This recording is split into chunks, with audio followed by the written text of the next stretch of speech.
مصر والبرتغال في مباراة نارية استعدادا لكأس العالم 2018. والحلو في الموضوع انك هتسمع المباراة بصوت شلبوكة، يعني هتتمتع وهتضحك في نفس الوقت. تعال نشوف صلاح ضد رونالدو، فصل على الحبيب واخبط اللايك الجامد بتاعك يا وحش ويلا نبدأ. الأولى من رونالدو في السماء، مصر بترد بكرة خطيرة بيلعبها تريزيجيه لعبد الله السعيد، بس الحارس بيتو بيتألق وبيشيلها. صلاح بيرد على رونالدو وبيحط تسديدة برضه في السماء. ماريو بيسدد واحدة سهلة في ايد الشناوي. أحمد فتحي والشناوي بيعملوا لقطة مضحكة، وفتحي بيرجع الكرة للشناوي والشناوي بيمسكها، وبتبقى ضربة حرة غير مباشرة علينا، وبيخش ليها رونالدو وبيحط صاروخ، بس بيشيلها عبد الله السعيد من على الخط لحد ما البرتغال بتسجل الهدف الأول، بس الهدف بيتلغي علشان اوفسايد، وبيخلص الشوط الأول وبيبدأ شوط تاني. ومن أول هجمة لمنتخب مصر في الشوط التاني عبد الله بيلعبها لصلاح، وصلاح بيحطها بستايل جامد قوي. علشان نسمع بقى تعليق شلبوك على الهدف. وهي وهوبا الله يا صلاح، الله يا صلاح، الله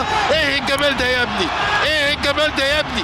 اذا كان عندهم كريستيانو عندنا صلاح يانو.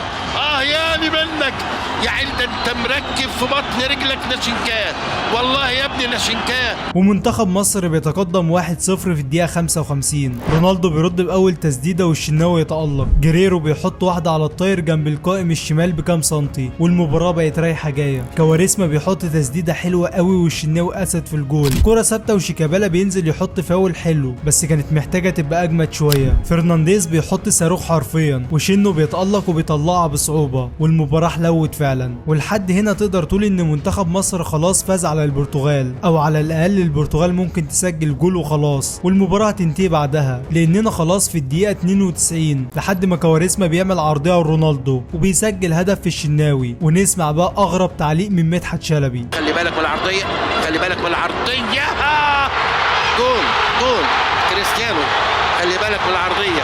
بص الغل وماله، ما يجراش حاجة يا كريستيانو، ما يجراش حاجة.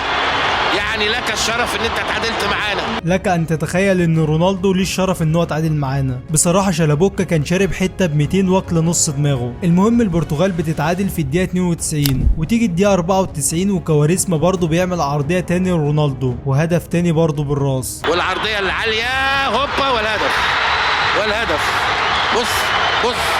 بص اوفسايد.